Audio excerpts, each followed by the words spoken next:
যুক্তরাষ্ট্রের হামলার সময় ক্ষতি এড়াতে পাকিস্তানের সামরিক বিমান রেখেছিল ইরান।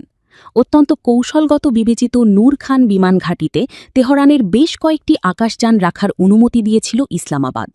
ঘটনার সাথে সংশ্লিষ্ট মার্কিন কর্মকর্তাদের বরাতে চাঞ্চল্যকর এই তথ্য জানিয়েছে সিবিএস নিউজ।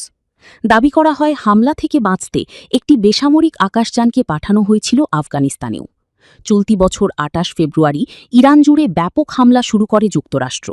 সামরিক স্থাপনা থেকে শুরু করে টার্গেট করা হয় বিভিন্ন বিমান ঘাঁটি, ভূগর্ভস্থ মিসাইল লঞ্চার, এমনকি আইআরজিসির একাধিক দপ্তর।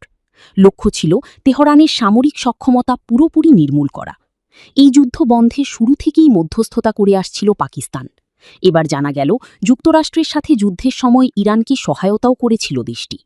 এক প্রতিবেদনে মার্কিন সংবাদমাধ্যম সিবিএস নিউজ দাবি করছে, যুক্তরাষ্ট্রের হামলা থেকে বাঁচতে ইরানের বেশ কিছু সামরিক বিমানকে রাওয়ালপিন্ডির নূর খান বিমান ঘাঁটিতে পার্কিং করতে দেয় পাকিস্তান প্রশাসন। নাম প্রকাশে অনিচ্ছুক মার্কিন কর্মকর্তার বরাতে জানানো হয়, এপ্রিলে যুদ্ধবিরতি কার্যকরের কয়েকদিনের মধ্যেই আকাশযানগুলোকে পাকিস্তানে পাঠানো হয়। এমনকি বেশ কয়েকটি গুরুত্বপূর্ণ প্রতিরক্ষা সরঞ্জামও পাকিস্তানের নূর খান ঘাঁটিতে সরিয়ে নেয় ইরান। এর মধ্যে ইরানি এয়ারফোর্সের অন্তত একটি RCO-30 মডেলের নজরদারি বিমান ছিল, যা লকহিড মার্টিন CO-30 হারকিউলিসের আরেক সংস্করণ। এছাড়াও ছিল আরও কয়েক ধরনের আকাশযান। প্রতিবেদনে বলা হয়, যুদ্ধ শুরুর আগে মাহান ইয়ারের একটি বেসামরিক উড়োজাহাজকে আফগানিস্তানে পাঠায় ইরান কর্তৃপক্ষ। ইরানের আকাশসীমা বন্ধ হওয়ায় সেটি কাবুল বিমানবন্দরে অবস্থান করে। মাসখানেক পরই বিমানটি সরিয়ে নেওয়া হয় হেরাতি এয়ারপোর্টে।